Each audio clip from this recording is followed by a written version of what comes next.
Hello everyone. So today we will discuss the field and potential due to spherical charge. So spherical charge distribution is of two types. One is the volume charge distribution, means inside the sphere the charge is distributed like that. Suppose Q charge is given, it is distributed uniformly throughout the volume of this sphere. This is called volume charge distribution. Volume charge distribution. Correct. And the second type of charge distribution is there when the charge is spread over the surface. No matter you start with its volume, it cannot retain in the volume portion and it drifts towards the surface type. And here the Q charge is distributed over the surface. So what is the difference? What type of material difference between this sphere and this sphere?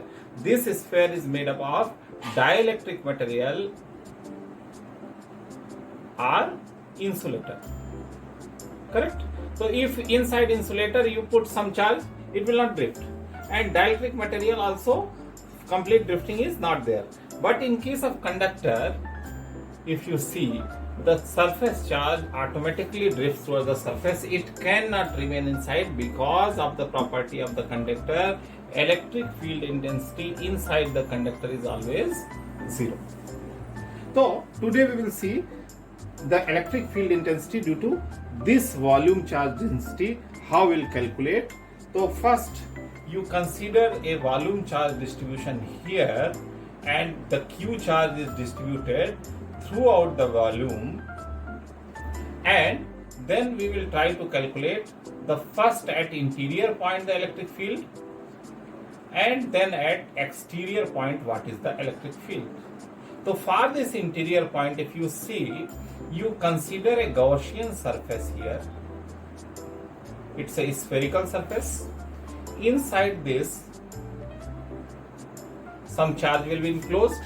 Suppose this distance is smaller, then as per Gauss law, surface integral of E dot ds is equal to Q upon epsilon. Q is the charge enclosed within this Gaussian surface. Epsilon is the permittivity of the medium. Now E is perpendicular to surface element. Hence E dot ds will convert into simple scalar product E ds. E is constant throughout the surface. It will come out.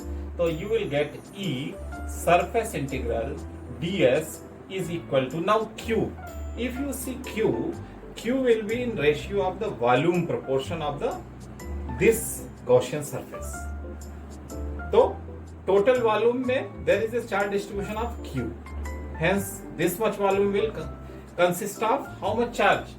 Q into R cube divided by capital R cube. Correct? And divided by epsilon. So when you solve further, you will get E, and this surface integral will become 4 pi r square, the surface area of this Gaussian surface. And here you will get Q R cube divided by epsilon capital R cube. So this will cancel away this, and thus you will get electric field density E is equal to what?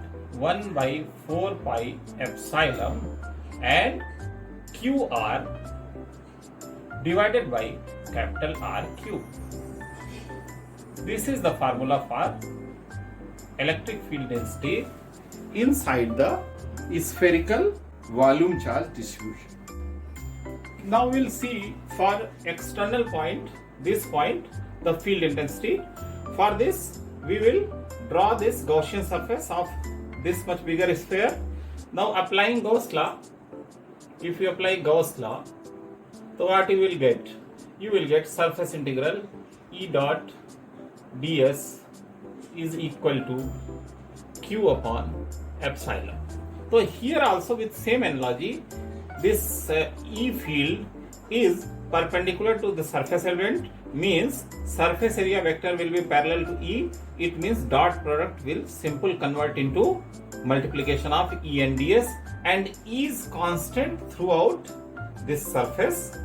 So E will come out here and surface integral ds this must be equal to, now in this case Q is the total charge included inside this Gaussian surface. This will nothing but total charge Q. In this space no charge is there, so you will get capital Q by epsilon.